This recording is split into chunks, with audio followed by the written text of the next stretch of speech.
gets a little crazy this time of year. With that, the Subcommittee on Financial Services and General Government will come to order.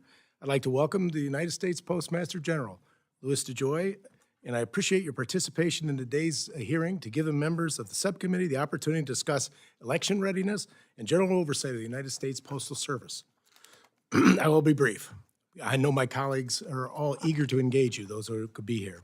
The Postal Service has been a cornerstone of American society, connecting families and communities and providing essential services like delivering prescriptions to elderly, mailing election ballots to our military serving overseas, and all citizens throughout the United States, while helping communities prosper by connecting small businesses beyond their own limits. While I expect a robust conversation this morning about the challenges facing the Postal Service and concerns about the declining delivery standards, I want to be clear that any frustrations with Postal Service leadership should not be perceived to extend to the hardworking Postal Service workers and letter carriers across our country. These individuals work long hours to bring needed deliveries to our neighbors, connect our communities, and ensure the continued flow of commerce. All of us up here have heard from constituents who had concerns about declining standards at the Postal Service. The changes made under the Delivering for America plan have brought new challenges, and the deteriorating performance of mail delivery, reduced mail routes, and rising delivery costs are frustrating both customers and business alike. From metropolitan cities to rural communities, disappointment in our nation's mail delivery system is widespread. For example, under the Delivering for America's plan to streamline and improve operations like Richmond, Virginia processing facility saw a staggering 21% drop in on-time performance for first-class mail. And in Atlanta, Georgia, the situation was worse after similar changes on-time performance for first-class mail plummeted by 51%. Unfortunately, many of these changes have served to further erode the public confidence in the U.S. Postal Service. It's important for us to remember that these are not just numbers on a report. We're talking about missed prescriptions, late checks, and delayed legal documents that directly harm the American citizens. As we approach the presidential election, many of our constituents have expressed concerns about the Postal Service ability to deliver election ballots securely and on time. It is imperative that the Postal Service get this right. Voting by mail increased by 25% from 2016 to 2020, and we expect that voting by mail will be popular again during the 2024 presidential election. We look forward to hearing how the Postal Service is approaching each step of the ballot delivery process, from postmarking, movement through postal facilities, and final transport to county election centers. Voters should never have to worry about if their ballot will be postmarked on time or if their ballot will be reached their election center in time to be counted. The reliable delivery and processing of every vote isn't just a matter of efficiency, it's a fundamental expectation. Today, our goal here is to give the opportunity for you to reassure Americans that the Postal Service is fully prepared and ready to serve the American people during this election cycle and beyond. I look forward to today's dialogue to discuss other topics, and I turn to my friend and our acting ranking member, Mr. Cartwright, for his opening remarks. Thank you, Mr. Chairman. I'd like to thank the chairman for convening this important hearing about the vital role of the United States Postal Service in carrying out our nation's elections. It is vital that voting by mail remain a safe and secure option so that Americans can carry out their most basic civil duty with ease. In the Commonwealth of Pennsylvania alone, mail-in voting is popular as an alternative, with over 1.4 million Pennsylvanians requesting to vote by mail in the 2022 midterm elections. That number, as the chairman mentioned, is expected to rise in 2024, so I'm glad to discuss what measures are in place to ensure our Postal Service can continue securely processing election mail. I'd also like to welcome Postmaster General DeJoy. Thank you for coming today. In order to have as much time as possible for questions, I will leave it there and yield back now. Mr. Chairman. Thank you, Mr. Cartwright.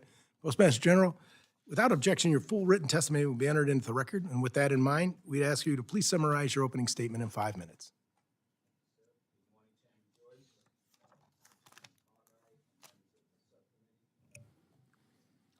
He's handy. As you know, for a variety of reasons, there is a heightened sensitivity and scrutiny across the entire vote-by-mail ecosystem.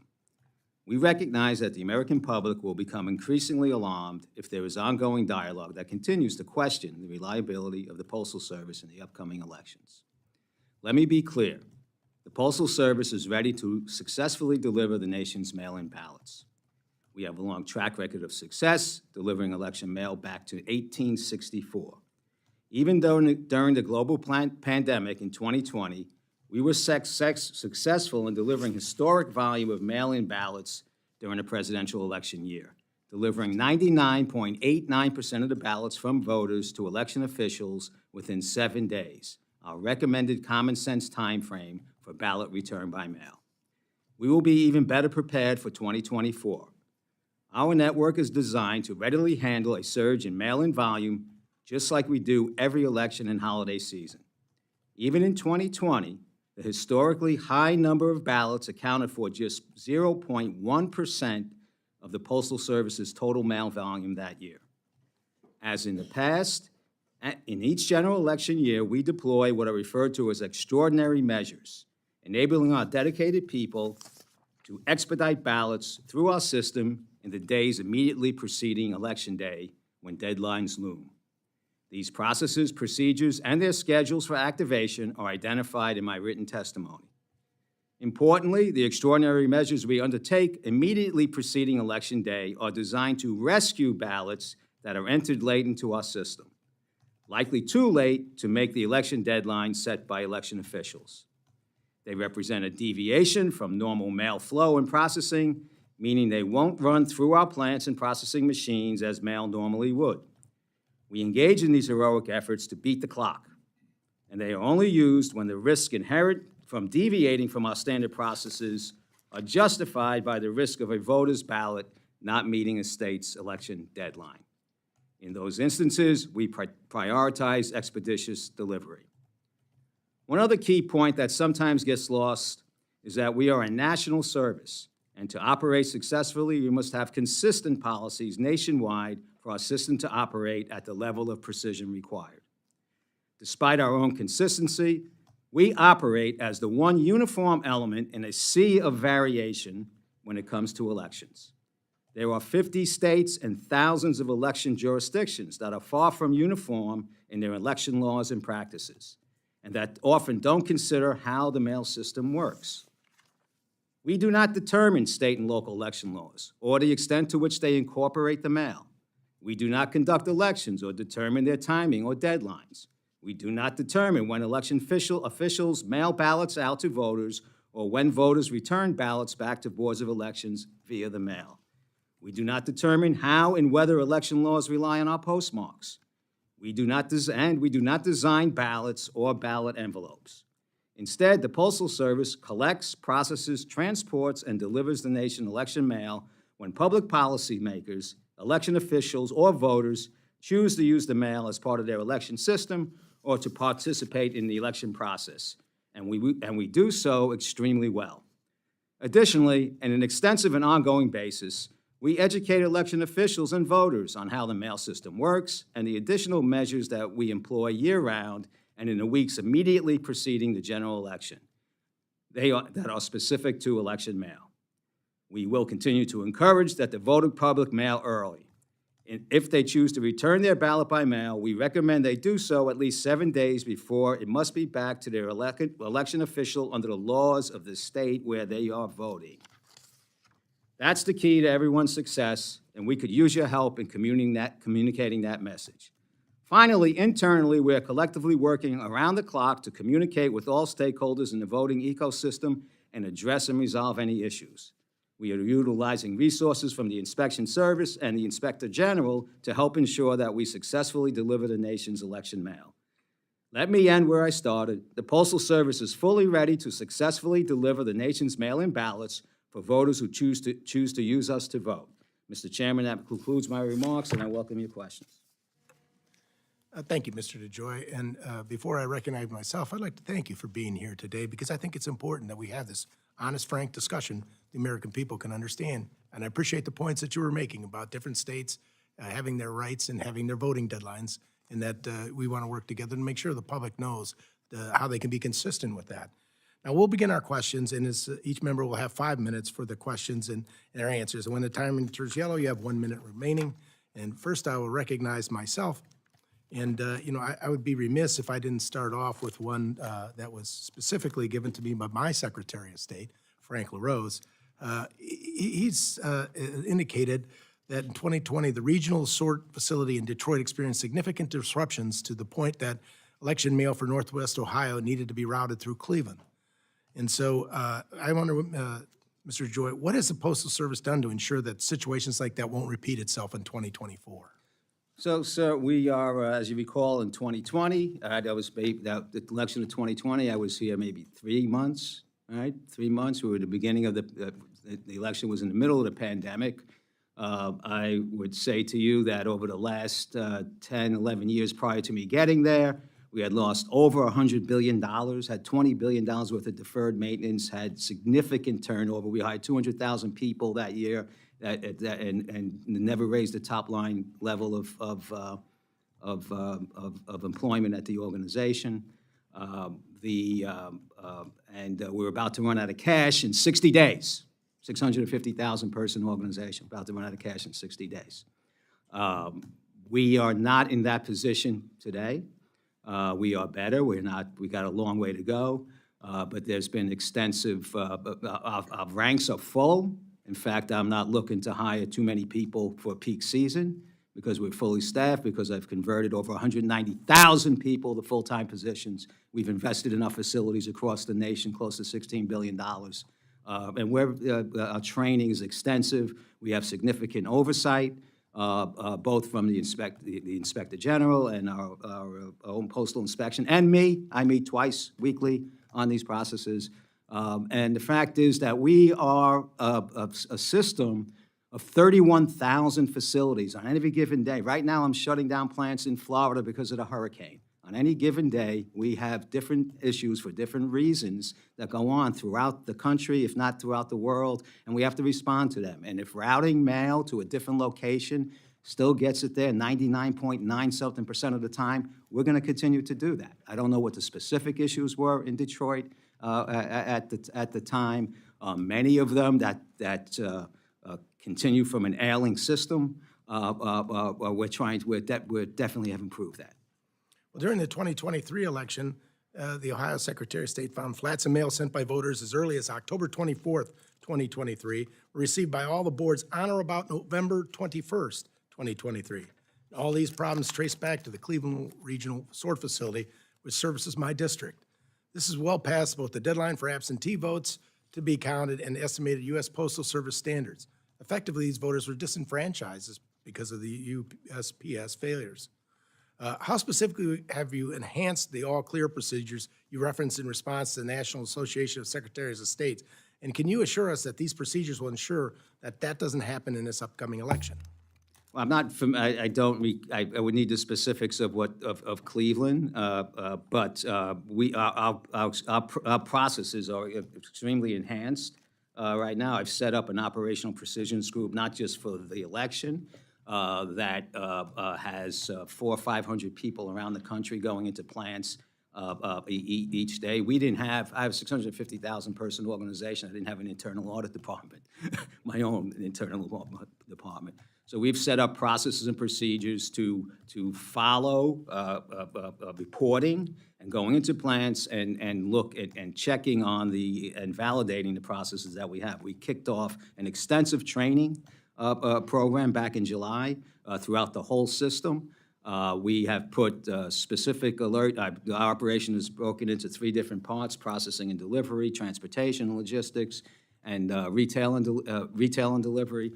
And all of those executives and those teams have specific tasks that they need to do within the facilities in terms of how we identify election mail that's being tendered, how it's moving through the process. We have we cleared in the plant at the end of the day, and that goes on to the delivery centers and into transportation, and they are executing that fairly well, pretty well. We have improvements. That's why I'm meeting 2 times a week to go over what the status is. I get reports from the OIG on a weekly basis. I get reports from my own inspection service. So again, I think our goal is to do what we have done before, at least in elections throughout the nation, is to perform highly admirably. Thank you, Mr. Joy. I now recognize Mr. Cartwright for any questions for 5 minutes. Thank you, Mr. Chairman.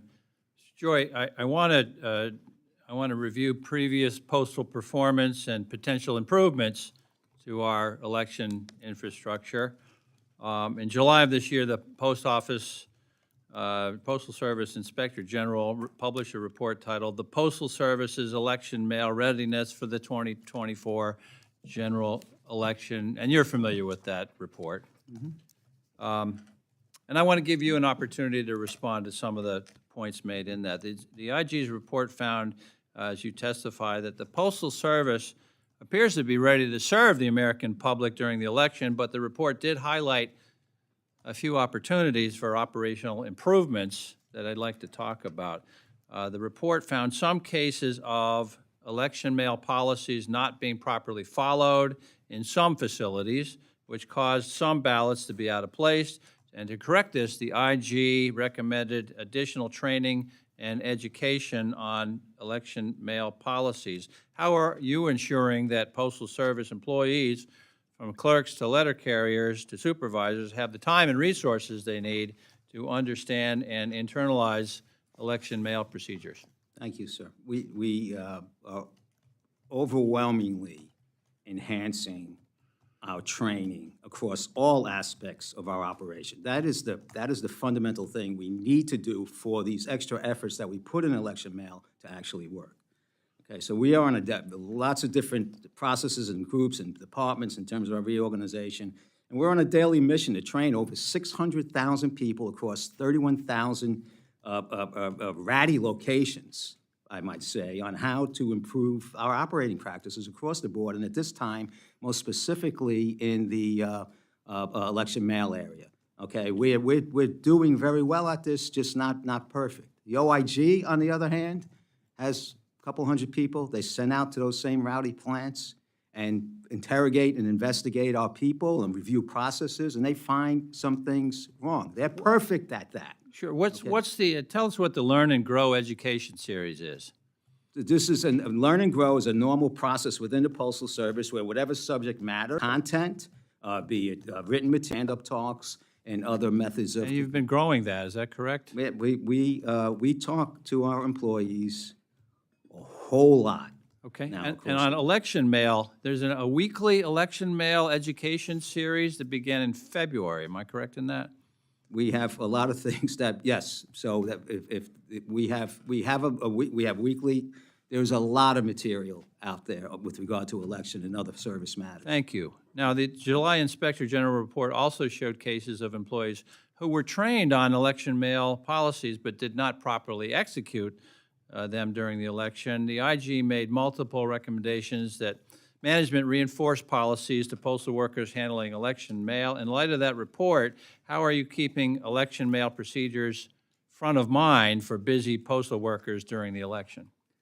So I have daily reporting that comes up to our performance improvement group, that comes up to each of the operational executives. I demand a high level of attention from the high-level parts of the organization. I meet 2 times a week on specific election matters, both in terms of operational processes, the training, and the communication with the election officials. Is that the National Election Mail Joint Task Force you're talking about? I've created a National Election Joint Mail Task Force that includes our union, ambassadors from our union that are in our plants and review, processes and communicate up through a committee a group that I set up in 2020 that has stood up for the whole year to interact with election officials and our people to improve processes. All right. Now, your testimony mentions the Postal Service has many dedicated systems to get election mail where it needs to be, when it needs to be there. Can you discuss some of the details of these systems? Additionally, how will you track compliance with the systems? Well, systems I'll apply it where I think we're talking about. Basically, the postal system as a whole, as it works, would collect mail and it move through its normal machine process, its collection, aggregation, its transportation process, its machine process to get through and go on to its destination in a normal course of business without segregating it and mining for it separately, throughout the process. That is the mail process as it was designed and been using, and for the most part operates at a high level of precision. Right now, we deliver 60% of market-dominant mail a day in advance, and 96%, 97% the day after its delivery date.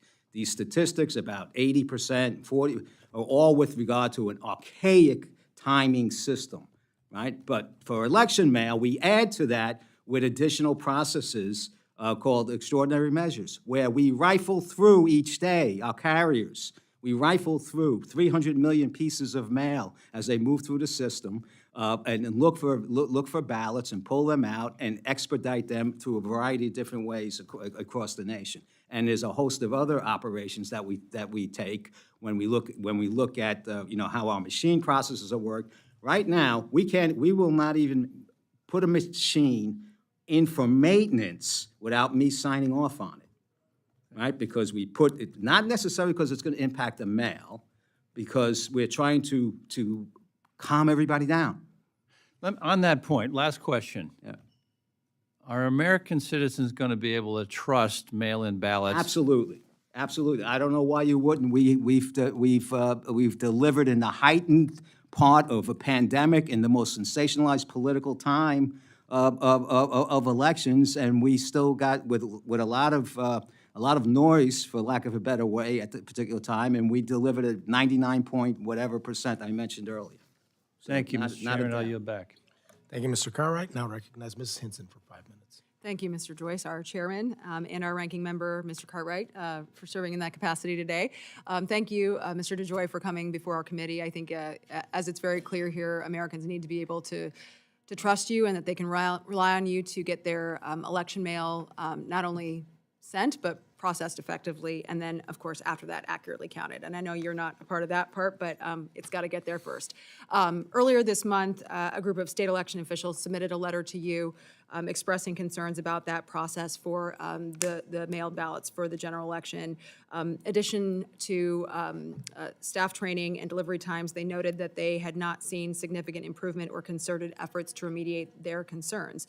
Now, I appreciate also in your response, which I have both of these, their letter and then yours, that you committed to work more closely together with state and local officials leading up to the election. So in response to that, what specific actions have you taken to ensure that your staff are accessible to our state and local election officials on the ground in places like Iowa to be able to quickly address those concerns? So thank you, Congresswoman. First off, the intensity of the interaction on the vote by mail from election mail officials under an extreme amount of pressure, and I recognize that. It's one of the reasons I stood up this special group 4 years ago that stayed year-round. We used to put them up for elections and then put them down to expand the interaction, to explain our processes, to get feedback, and so forth. And then we have 50 people, 50 regional managers that interact with election officials. I don't know. I mean, I am a very accessible Postmaster General. Yeah, you're here today, which we A phone call appreciate. would have helped instead of a letter to the press, because we've had a good working relationship with those. I got on the phone with them after, and we have scheduled meetings. I'm going to meet with the whole, with a larger part of that group. But I also, recognize that we're not perfect. We're not perfect in communication. We're not perfect it's not a perfect system.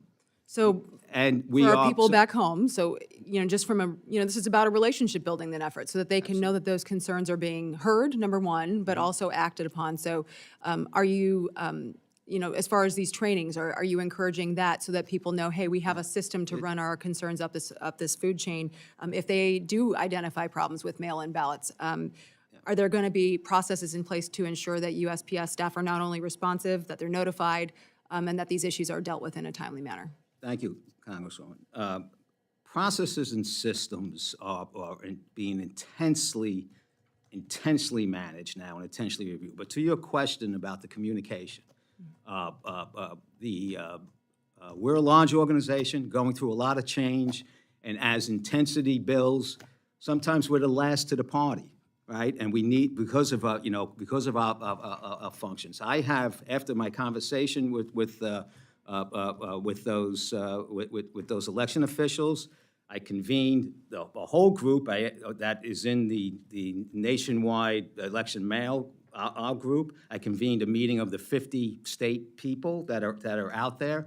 I reviewed all their interactions all their interactions. We had a review. I've added more executives to that particular team. I set up 2 meetings a week with them where we are analyzing the feedback and the complaints, and it's coming up through a larger executive team, and we're engaging in trying to be, however, we are proactive, but we need to be more proactive and not just wait for issues to come to us to have dialogue with these people, but to be proactive and express and building confidence. Yeah. Well, and you talked earlier about standard procedures, right, which I understand, and every election law is different in state to state, and I know you included that in your testimony, and I think just as we're having, the bigger conversation here about process, making sure that there is a very, very clear process. The relationship is part of it, and I appreciate those conversations are happening, but making sure that our people know, hey, we're keeping an eye on this. You have a standard process in place to not only deal with it in a timely fashion, but also remediate it and make sure it never happens again. Understanding that you are going through some of these major systematic changes, people don't want an excuse of a change. They want to make sure that their ballot's going to be there in time, right? And I think that that's what, when we're dealing with these people back home, I just would encourage you to be sensitive to that. I'd be happy to follow up with your office about working with our Iowa folks so that we can continue to keep an eye on that in the next couple of weeks to ensure that that follow-through is actually happening. And we can do that. I have people ready to do that, and we're working on enhancing that process. But to the point about the changes in no way will impact, or will they ever considered to impact. In fact, the timing of the change, there's nothing going to be moving, after October 1st. We have decades to catch up with, and we've timed the changes, however good or bad they went, because there were other areas that they went well. And those, there was no intention or impact, and the processes that we deploy will catch any delays, of which mostly will be for the rescue efforts of last-minute balloting. So, I appreciate that answer, and also your recommendation, and I think we need to be very clear. People need to send their absentee ballots, you said at least a week ahead, right? At least a week ahead, I think. Help us out. Very clear. Let's get those in the mail as soon as possible. Thank you, Mr. Chair. I yield back. Thank you very much, Ms. Sensen. Now recognize Mr. Pocan for 5 minutes. Great. Thank you, Mr. Chairman. And thank you, Postmaster, for being here. I know we had a meeting a while back kind of behind closed doors, and you and I had a good, frank conversation on a number of issues. As you know, I've been a bit critical of some of the changes that you've made. You may remember I had, 5 days, people didn't get their mail in Madison, Wisconsin. I remember you being frank. Yes, I was. Thank you. And so I actually am heartened, and I want to make sure you hear this, by the fact that many of the procedures you explained you're going to do prior to election, including prioritizing ballots, because this is not something we've had a problem with in Wisconsin. In fact, I remember them bringing multiple trips a day of ballots in, and it did work well. So knowing that you haven't changed that, I'm heartened by, so thank you. And I think that will bode well for the election. Yeah, write that one down. Let me give you a little backhanded heartened, though. I'm also heartened that you're not doing changes on the regional transportation optimization or local transportation optimization programs between October 1st and Election Day. I might recommend you consider extending that period to forever for this reason. You did 2 pilot runs on the LTO. You did in Richmond, Virginia, and Green Bay, Wisconsin, in my state. Since those policies were implemented, Wisconsin's on-time 2-day delivery service dropped from 91.5% to 70.5%, and our 3 to 5-day delivery service fell from 86.2% to 67.9%. I think we are second worst in the country right now, and Virginia, I believe, was 4th worst, and it just so happens the other pilot was Richmond, Virginia. It seems to be perhaps some coincidental, operations that it's happening that way. But can you tell me more about if our service dropped that significantly since this was implemented? What makes you think this is a great plan to extend nationally? Yeah. And again, I'm really heartened you're not extending it from October 1 to the Election Day. That gives me some reassurances. But our actual experience in Wisconsin was extremely negative, and we already have the processing center problems. Can you explain a little more about this? Yes, sir, certainly. So, first off, most single-piece first-class mail which what is our system is mostly designed for, was about 59 billion pieces a year in 2000. It was less than 12 billion last year. We still have the collection system and the collection from households, which I supported, put in our plan, and helped push through legislation that we committed to delivery to 167 million addresses 6 days a week. Okay, but the collection and collect it back to our spots, but we still run trucks, 50,000 trucks a day, 30%, 30% full. And we still have archaic business rules If I that could. generate these Yeah, if I services. could, just because I want to make sure I have such limited time. The problem is, when you quit picking up mail the same day, and they have to wait another day, they put something in on Friday, it doesn't get picked up till a Monday, right? The extension of that amount of time, remember, and we had this conversation behind closed doors, your mission is not necessarily to reduce costs. Your mission, first and foremost, is to deliver mail.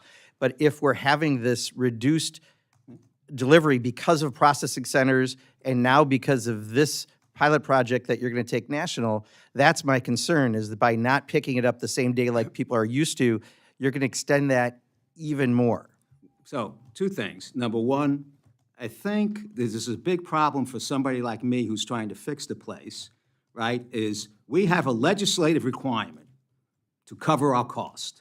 That's it. I don't get money. It's like, I get like 0.1% Right, but of our service, delivering the mail is your number one objective, We're right? gonna deliver the mail. And We're you gonna can deliver do the things mail like at postal bank, you could do a 167 lot of other million things and 6 days a extend to week. make money into the And there's a facility. standard. But if you can't deliver the mail, that's also going to affect your bottom line, and it affects our The constituents. law also says, in the last one that was just passed in 2022, which maintained that I have to cover our cost, is that we have to create an integrated mail and package network. That means mail and packages move together, okay? Under the system that I came into, that was designed, that was losing $10 billion a year, that is not an integrated mail and package network. To do so, we will still. The directive was not to have delayed mail and packages. It was to deliver the That's- mail and packages, and that's the laws problem, are is never the very changes you've prescriptive. made have delayed Laws are those very never things. prescriptive when it comes to the United States Postal Service. But you haven't addressed the delays. So the delays, number one, we do have some operational implementation delays, right, in terms of changing it. There is also, this is one of the reasons I went in for the 3661, right, that we have in front of the Postal Regulatory Commission, to reconstruct. My whole national system is tied to a collection box time that's 30 miles outside of Roanoke, Virginia, for 2 pieces of mail that are in there. My whole system has to operate that way, around that. That's why we're losing so much money. I need to adjust some of those business rules that will still have mail delivered 1 day, 2 day, 3 day, 4 day, 5 day at the worst. Some mail might go a day later in a 2 day to 3 day, but most mail will accelerate once I do that. We will drive significant cost out. And a 5-day system for a package delivery, which would move with the mail, is faster than UPS and FedEx on the ground. Right? So there are some adjustments. This cannot be fixed. This cannot be integrated. This cannot make money unless we get realistic about what has happened to the organization over the last 15 years, despite the 2006 PAEA legislation, which was probably the worst legislation ever thought up by the Congress, and that dramatically was punitive to this organization. So, Mr. Chairman, I'll try to get an answer in the second round. I thought I answered your question. Thank you, Mr. Pocan. We're going to move on to the Natalie address, Mr. Carl. Postmaster General, thank you for joining us today. We had a very good conversation the last time we got together. It was behind closed doors. It wasn't intentional. We were just trying to get some questions answered. And I told you my biggest concern, and I could not return back home if I didn't start with this. But you closed the post office in Spanish Fort, Alabama. And I had asked you if you would check on that, see what the possibilities are of opening that location back up. It was a simple retail. It wasn't mass managed. It was a very simple post office. And I want you to understand, like I told you at the last meeting, that by closing that post office, they lost their identity. And I get a text every day. I get hammered on social media every day. and we receive at least one or more phone calls every day wanting to know when the post office is going to be reopened back up in Spanish Fort.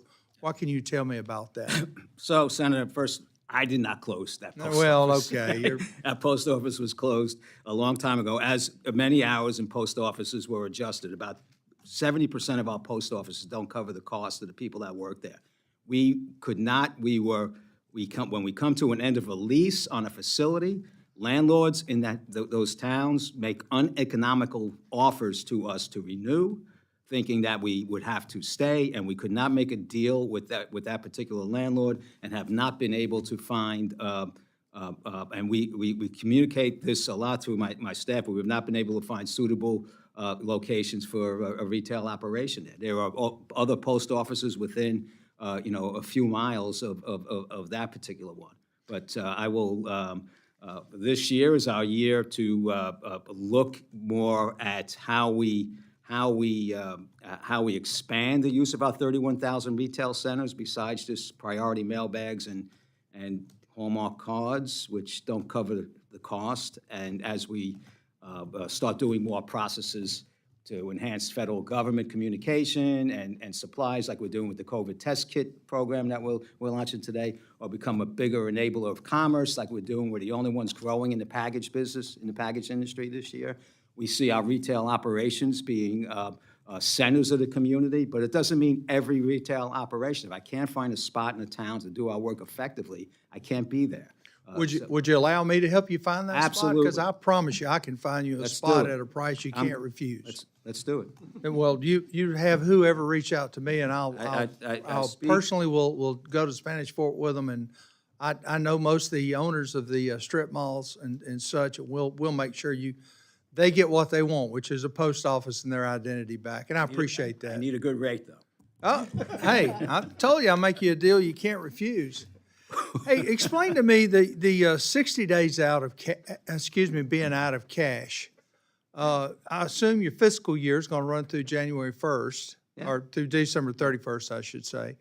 What's your plan on after 60 days? No, this was before. Right now, I'm sitting on about $20 billion of cash. We were going to run out of cash. We were not paying into our employee retirement fund. We're still not. We were borrowing from it. We were deferring maintenance to the tune of 20. I go to put a conveyor in a facility for $8-9 million. I got to pay $30 million to fix the bathrooms, the roofs, the parking lots, the dock doors. I walk in our plants and facilities, I see horror. My employees see just another day at work over the last 15 years. So, and cash, running out of cash. In fact, the Board of Governors, when I took the job, the Board of Governors request for Congress to put $70 billion into the organization, of which I said that's, if we put $70 billion in, we'd be back in 2 years, right, for more money, and it wouldn't fix the problem. We have an operational problem, operational execution problem. We have a tools and equipment problem. We have an inability, we were poorly positioned in the marketplace to grow up, to grow our revenue. We didn't fight, the numerous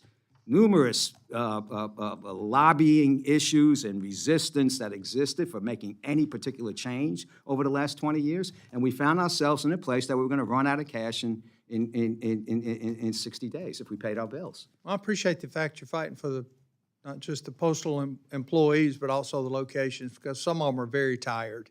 Yeah. They truly are. It's awful. Yeah. It's Well, awful. Thank you. I've got more questions the next round, Chairman. Thank you, Mr. Carl. Now recognize Mr. Edwards for his 5 minutes. Thank you, Mr. Chair. Mr. DeJoy, thanks for being with us. Thanks for taking on this task. I can't imagine a job with any more risk unless maybe it's Speaker of the House. You're not in an envious position. I need to be able to convince the folks back at home that absentee ballots are secure. And I'm still not able to do that. Could you walk me through very carefully a day in the life of an absentee ballot, from the moment that it gets put in the mailbox till? So we'll start with, let's start with the outgoing, because that's quick. Most election boards come, we have a tendering process, we have a way of marking, marking ballots within the system. So they bring in trays of mail usually to go outbound, and we have a handoff. They can't come in the plant, but we have a handoff. And then there's a whole process of segregating and running these through our systems on the outbound to the voter. Okay, then coming back, if the voter, let's say they bring it into a post office, and they want to get it postmarked, we would hand postmark at a postmark. It usually gets put in with the loose mail, maybe separated in a different tray, but it moves with the loose mail from our post office on a truck, on our truck, our secure trucks, into the plant where we have processes to put it in the mail system, the machinable process, but also look through the plant at the end of the day to make sure that everything has cleared. We look in the machineries, we look in the corners, all that to make sure that it's cleared. And then we have special, especially now, come October, special processes coordinated with the election boards to shuttle back and forth mail to the election office. When we get to now, I think October 21st, when we turn it on, we don't even bring ballots back to the plant. If they're picked up from the collection box into the post office, ballots that are brought into the post office, we separate them, we hand stamp them if they're local, and they go right back to the election officials, and that's a coordinated effort. If they're going out of the area, back to the plant, we make sure we're cleared at the post office. They're again put with the loose mail and run back to the plant where they get processed and put back into the system. And we also to extend our reach. So from a post office, which serves a couple of 5-digit zip codes, we may put a hub to run multiple post offices to do the same, so it doesn't have to go back to the plant where we stamp and run secure. It goes back to that hub, and then back to we aggregate and go back to the election official. This gets done, sir, like every night religiously as we're going through. So we have, from my standpoint, very, very tight controls over what gets put in the system and gets delivered. I mean, it's in with 300 million other pieces of mail. We try and call it out, but we kind of babysit these pieces, through the process. So would you? It sounds like there's a lot of visual inspection in there. That there's no real hard, firm electronic way to track a chain of custody from point A to point So I would say most ballots don't. I mean, the exceptions are what I spoke to you about. Most ballots run through the machined process that goes through through our system. I think what I would tell you, sir, is our hand control throughout the system is a reliable hand control. Our people see ballots, they dive on them. There's been very, very, very, very little proven other types of issues with us with regard to the processes that we deployed. Well, thank you. I'm going to run out of time. But there's one other line of question I'd like to ask. Do all state ballots look the same? How do you know to treat one in Minnesota the same as one that you get from North Carolina? No, they don't look the same. And just the exceptions that we are talking about with the United States Postal Service are few, just as they are with the election boards, but they are there too. We get ballots with wrong addresses on them. We get ballots with non-machinable, not ability to run through our machines.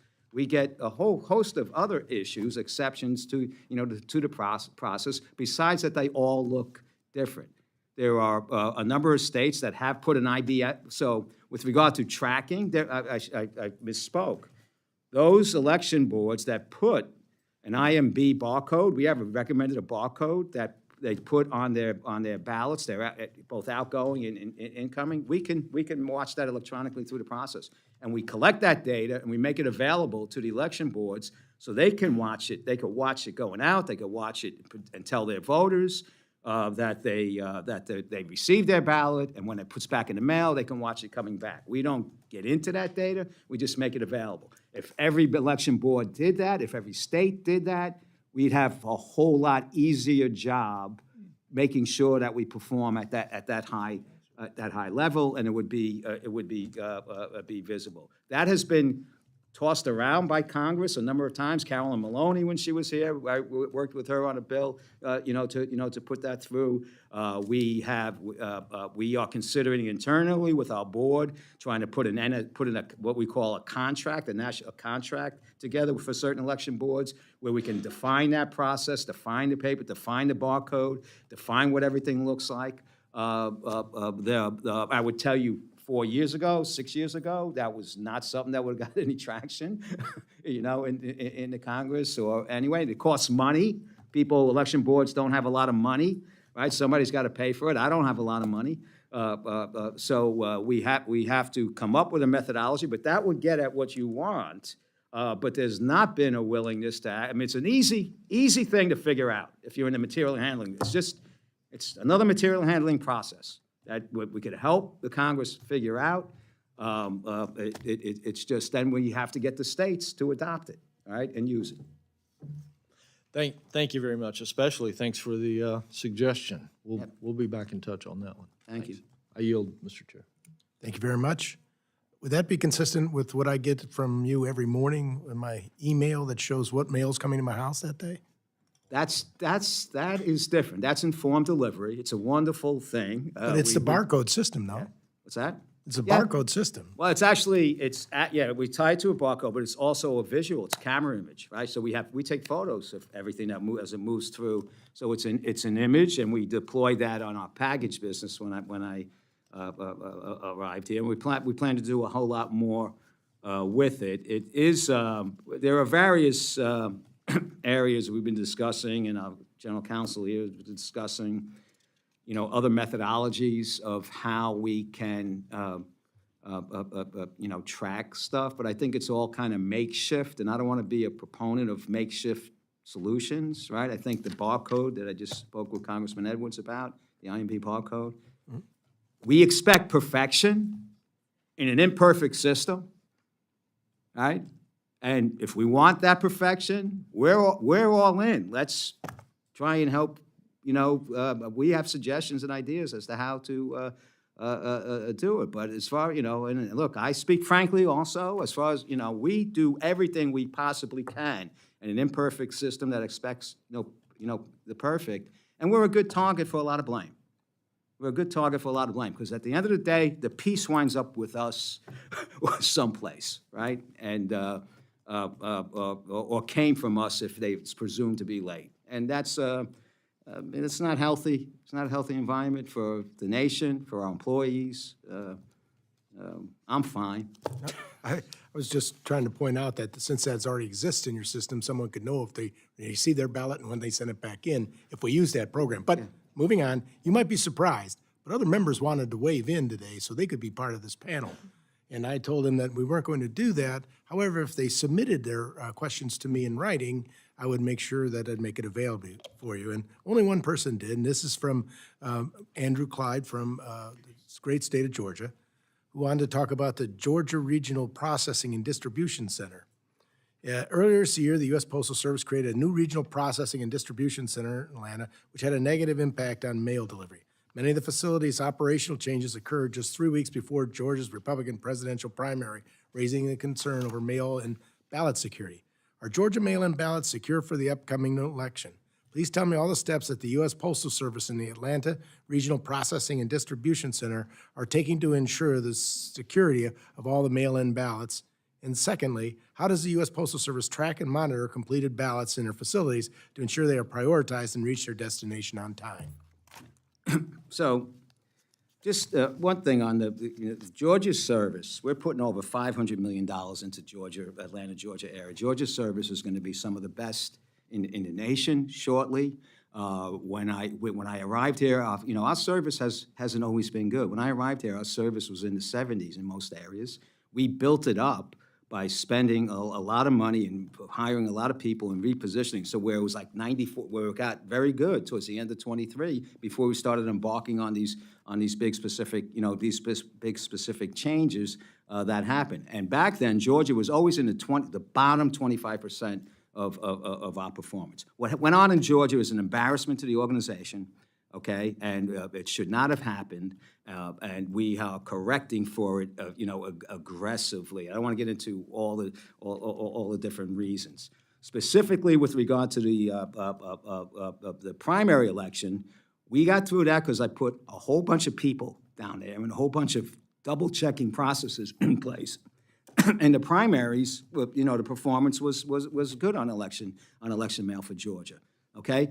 We have some of the service issues that we talked about with regard to the standard, but I have special gimbers going on in each of our 4 plants, it's mostly in the 3 plants around Atlanta. Every day people going in there, every day getting reporting, every day looking at closeout for ballots, and we're going to deliver Georgia's election ballots just fine. It's good.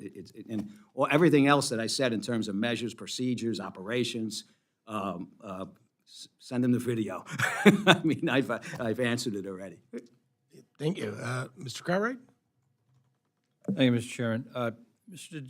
DeJoy, as the Postal Service plans to consolidate resources around regions with higher population densities, it was reported that the Postal Service may begin to permit slower service for rural communities, as described in the Postal Service's Delivering for America plan. The Postal Service is planning to scale back rural delivery resources to cut costs. That was March 23, 2021, USPS Delivering for America plan. Luckily, the Postal Service has delayed implementation of these consolidation plans, as my colleague, Mr. Pocan, mentioned, until after the upcoming election. But what happens after the election? My fear is that once implemented, these consolidations will lead to eventual delays, negatively impacting rural Americans like some of my own constituents. People rely on the Postal Service. They'll deliver their prescriptions, Social Security checks, other important mail. If faced with delays, rural Americans will experience longer delivery times or be forced to pay higher prices to commercial delivery companies, which is unacceptable. According to an August article in the Washington Post, August of this year, you stated that some portion of the mail showing up later is a price that has to be paid for letting the post office be neglected. And I'm hoping you can shed some light on those comments today. Is it acceptable for hardworking rural Americans like my constituents in northeastern Pennsylvania to be subjected to longer delivery times? Do you really think that rural Americans should have to pay the price, figuratively and literally, because of the Postal Service's management? Mr. DeJoy. So I disagree with the premise, and I think it's an unfair accusation considering the condition that the Postal Service has been allowed to get to, and also concerning, well, prescriptively what we're striving to do. First of all, we are not consolidating I have opened operations around the nation. We have put in sorting and delivery centers in communities that were old abandoned plants throughout the nation. With regard to what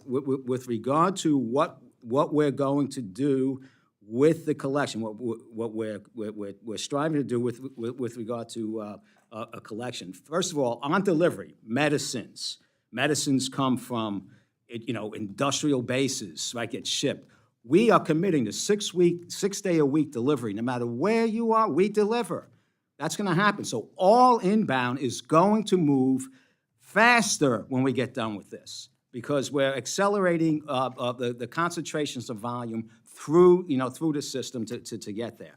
On the collections, we go out 200, 300 miles each day to pick up something from a place, and the whole system has to wait for that to start moving in an efficient manner. What we have in our filing is that we match that pickup and our delivery with the same thing. We are 6 to 24 hours. There'll be a 6 to 24-hour difference in the 1 day to 2, in the 2 day to 3 day, 3 day to 4 day, 4 day to 5 day. For that particular mail that is out of reach to do successfully. It will not go beyond 5 days because I'll put it up in the air and fly it if I have to. This, sir, is service that is going to be enhanced throughout the nation. It's going to help us. It's going to help us financially. It's going to do what we're required to do with that's specified in the Postal Reform Act. Integrate mail and package movement, and I think it is a tolerable situation. In the Postal Service, my position here has always been that the Postal Service is all about rural America. Right? If there would be a real question if we were losing this type of money and only serving urban areas. But this cannot go on the way it is. It just cannot go on. Hang on a second. Mr. Chairman, there's an article in the Washington Post from August of 2024 entitled, USPS Plans Rural Slowdown After Election to Cut Costs. That's the Washington Post, and I ask unanimous consent to append that to the record. I would suggest you get more reliable sources of information, though. I mean, that the Washington Post has historically been a negative, unsubstantiated, sensationalized newspaper as it comes to matters with regard to the United States Postal Service. Yield back, Mr. Chairman. Mr. Carl? Thank you, sir. Postmaster General, I want to save you here because you're going to be misquoted unless you clear it up. Who is handing these ballots? You told Mr. Edwards that the ballots were being handed off to you at the post office. Who is handing you those ballots? Individual ballots? Well, the way I understood it, it was bulk. Outgoing ballots in bulk. That the ballots that go to mailers. Some states send it to everybody. Some it's where it comes from the elect. They're not votes. They are the ballots that people will use to fill out to vote. Okay, so you're not talking about the incoming ballots. No one's bringing you okay. Thank you for helping me out there. That's what I'm getting at. No one can bring you a pallet full of. Individual. In fact, if we postmark, you cannot. Once we postmark that ballot, you can't take it back. So when I put my ballot in that box, Yeah. that is Postal Service mail at that point. Postal Service mail. And your employee's going to pay. Thank you. I just want to make sure that was clear before you misquoted. Yep. And give me an idea what a first-class stamp would cost if we truly had to pay the true value of it. We are one of the cheapest in the world, right down there with Uruguay or something like that, to deliver mail. In Europe, it's $2 for first class. Some places $2 for first class mail. My goal, I mean, it would be over $1 right now. And especially now that we had there was a lot of complaints about raising prices. We had 20% inflation in the last 3 years. Right? We get to raise our prices prospectively, but we have to pay our cost, in arrears.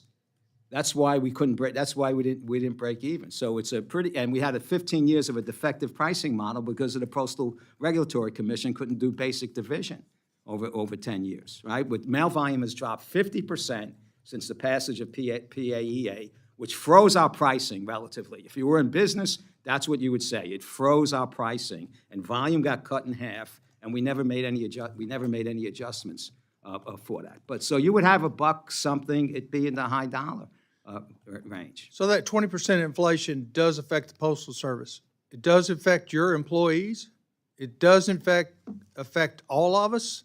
It affects inflation. Everything. Excessive inflation affects everything. We modeled, 2% inflation.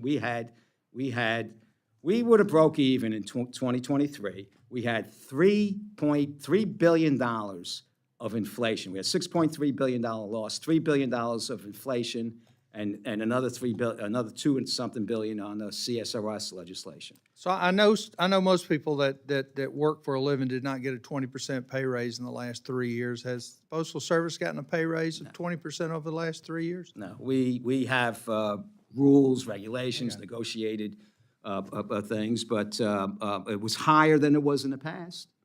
Yeah. It was higher than what we projected. Well, sir, for 10 years, labor, we all know, labor, the price of labor was pretty flat for a long time since the recession. 1%, 2% types of things. And then when we hit part of what drove inflation was a scarcity of labor, in the marketplace. So we had more hefty raises than we had in the last 10 years. So all I was trying to do is add the human side to this. I mean, we have employees that didn't get pay raises. They've been hit with inflation. Our company's been hit with inflation. Even our postal service is paying the price of inflation. So inflation certainly is an issue that we've all been screaming and fussing about over the last few months. With regard to my own area, the Postal Service has been hit with a lot in the last 4 years. We delivered. We didn't work from home during the pandemic.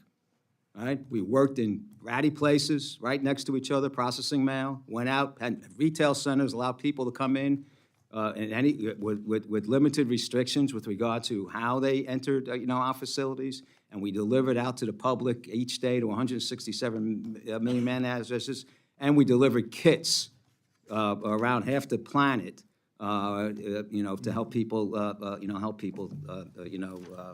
test themselves. Well, again, thank you for your time. I'm trying to get home ahead of a hurricane, so I'm going to slip out of here. Be safe, travel safely. Thank you very much. I yield my time. Thank you.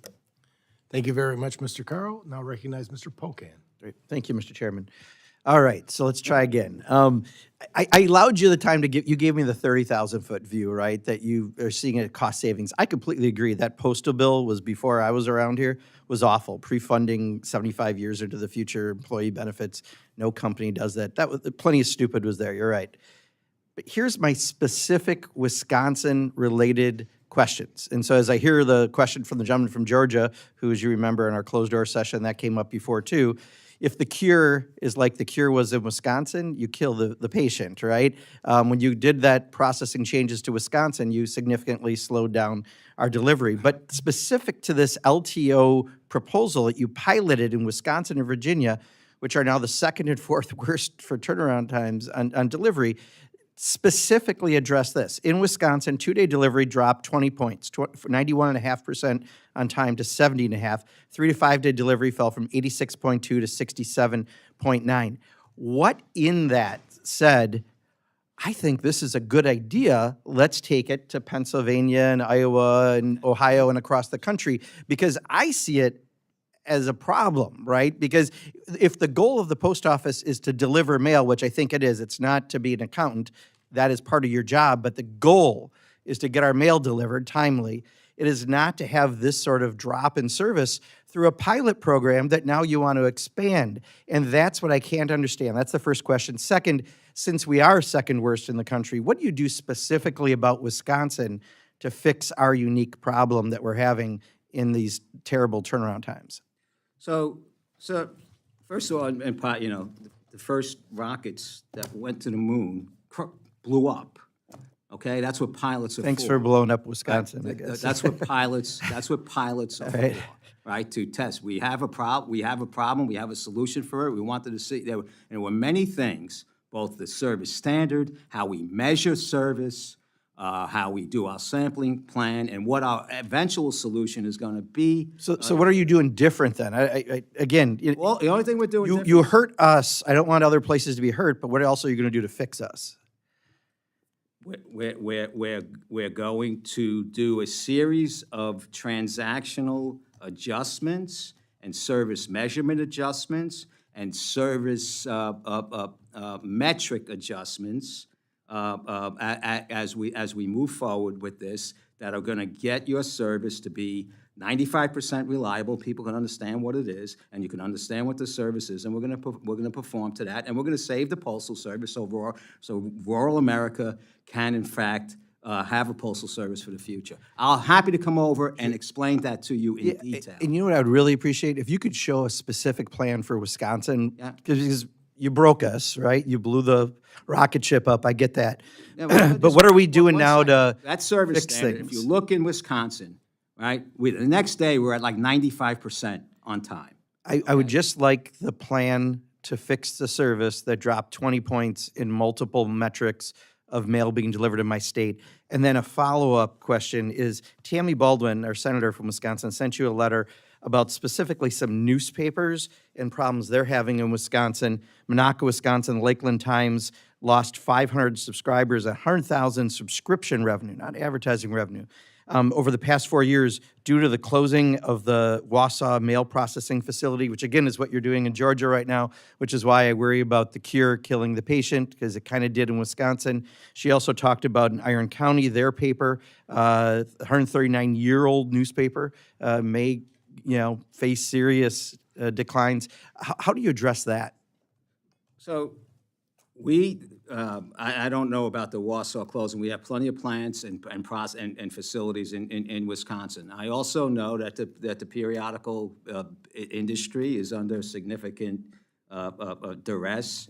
I also know that I tape a quarter to every periodical I deliver. That's how much we lose on every single periodical. But you get your weekly paper 2 weeks later, which is kind of what's kind of happening here. I don't. People aren't subscribing. Well, I don't buy that. I'm That's a telling you, generality that I do not. that rocket ship I'd be you more- blew up be more also specific. blew up with the processing center, what you did, consolidation, when everything kind of comes out of Milwaukee now, no matter where you are in the state, you close multiple places. This is the problem of some of the efficiencies. And I understand, I truly understand you're focused on the cost savings. I just want you to be as focused on the delivery of mail, which is the mission of the Postal Service. I'm very focused on the delivery of mail. No, you can go ask 650,000 employees where I spend my time. It is focused on the delivery of mail.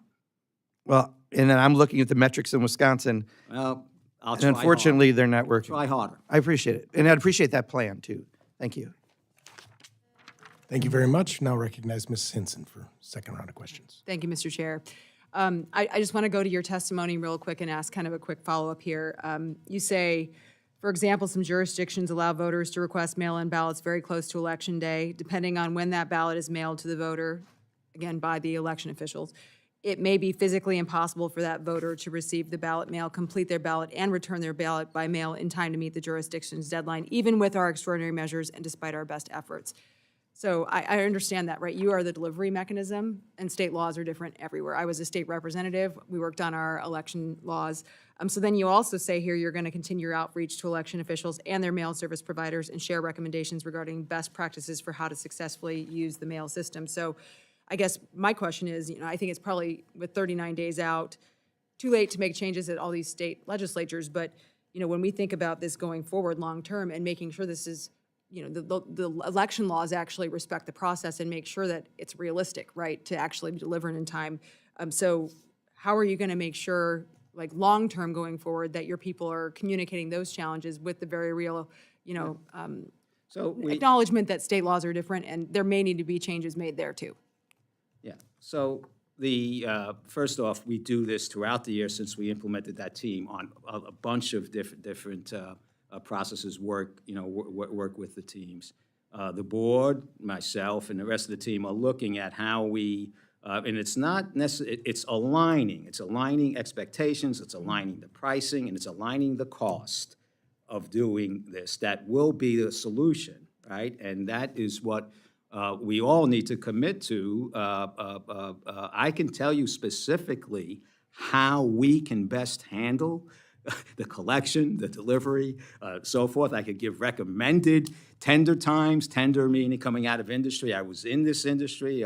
Built a big company in this industry, how things get interchanged, how they're measured. Have you laid out those like legitimate tender? You talk about that. Have you laid that out for every state? And so, obviously with 50 different states, it's going to be a different process. What works in Iowa is not going to work in Alaska.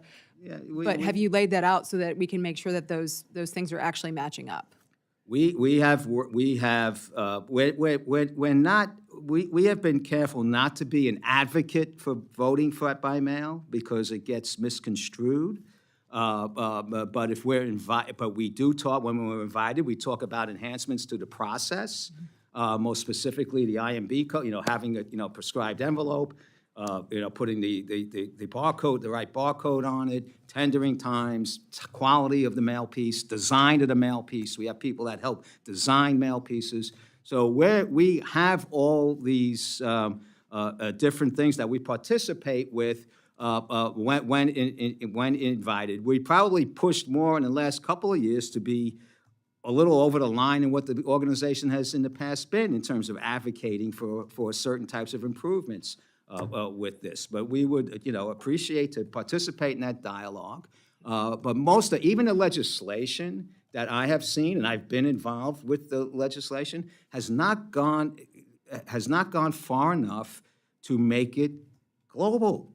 And then we're still dealing with the improprieties of everything has not gone forward far enough to figure out how it gets paid for, right? And so forth, which then therefore requires us to do all these, what I would say, and which was done even before I got here, I just kind of organized a little, these super unbelievable task of rifling through $300 million pieces of mail each day across 3.5 million square miles looking for ballots. Yeah, I just want to make sure that as we go forward, to continue refining this process and make sure it works not only for each individual state, because I want to make sure our states have a purview over these elections, as they should, but I also want to make sure that those laws are realistic in conjunction with what you can do to execute that. And, timing is everything, but I also understand, at the end of the day, Election Day this year is November 5th. If you're saying, 7 days at least ahead, and election law in that state does not jive with that, then something's out of whack here, right? And we need to make sure that we're communicating that. And I'm happy to be a part of that conversation,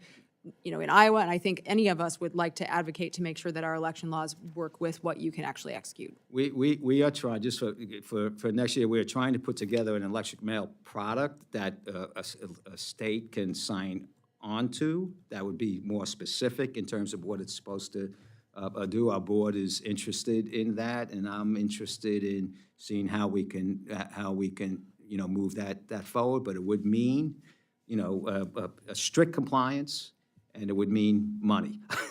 No, understood. Well, thank you for coming again today. Appreciate the answers, and I'll follow up with you on Waterloo. Yes, I Appreciate it. think I'll have good news for you. Thank you. With that, our time is concluded. There may be some members who couldn't make it today, but also like to submit questions for the record. Please submit any of those questions for the record to the subcommittee staff within 7 days. Given the current election readiness climate, we're asking Postal Service to respond to these questions within 15 days. Again, I really want to thank you for coming in today, Postmaster General DeJoy, and I appreciate your honesty and your candor. And with that, it concludes our hearing today. Stands adjourned. Thank you.